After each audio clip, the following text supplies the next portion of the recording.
Children, in this video, we'll clear chapter number 11, Composition and Structure of the Atmosphere. By definition, atmosphere is the envelope of the air surrounding the earth. It is colorless, tasteless and odorless. When the air it is in movement, in horizontal movement, then it is known as wind. Now, atmosphere, it does not have that much of the weight with it as land or water, but it does carry some amount of the weight.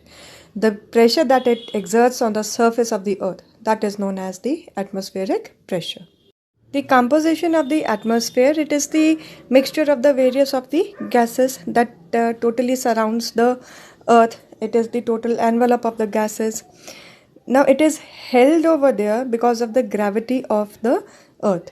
Two main gases are there, nitrogen and oxygen, and the remaining gases, they are inert and they constitute only 1% of the atmosphere. So on the composition basis, the composition of the gases, the atmosphere can be divided into two parts, heterosphere and homosphere. Heterosphere, we can divide it into two portions. One is the thermosphere, exosphere, and the another one, that is the ionosphere.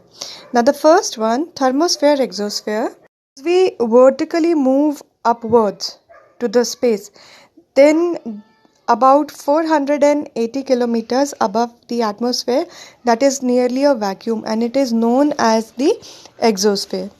Alright, now this exosphere, it contains very light gases, hydrogen and helium, and as we move into the space, then the gravity, it also gets less, so they hang very loosely in the upper layers over there. Now atmosphere has also a region which is very high in temperature. This region, it is known as thermosphere, and there is one more layer within it, that is known as the ionosphere.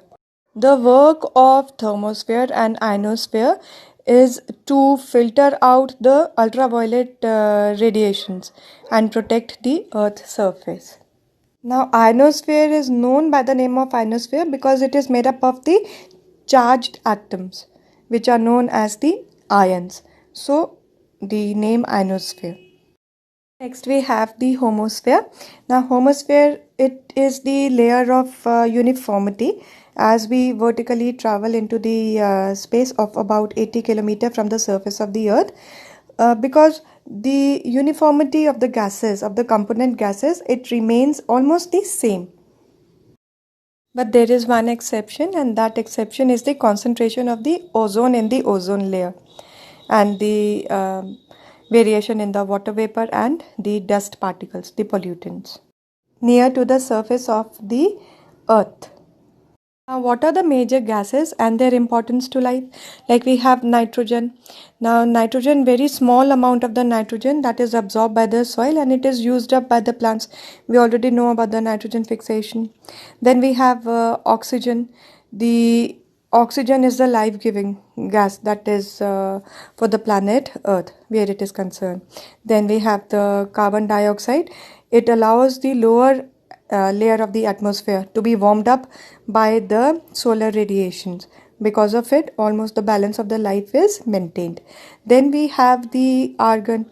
A very small percentage of it is present in the atmosphere, and it is utilized for the industrial or for the commercial purposes, like the making up of the light bulbs or in the welding process.